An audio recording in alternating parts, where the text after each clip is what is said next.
So 10 AM na kasi mga ka-reels, kaya kinausap ko yung nanay ko na siya na ang magluto ng chicken na native adobo o bisayang manok.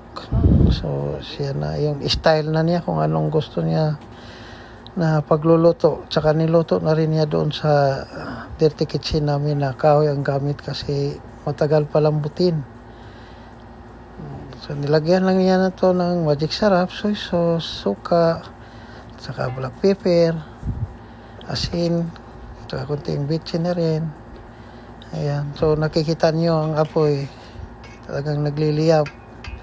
Alam mo naman sa probinsya pag gamit namin ay kahoy, yan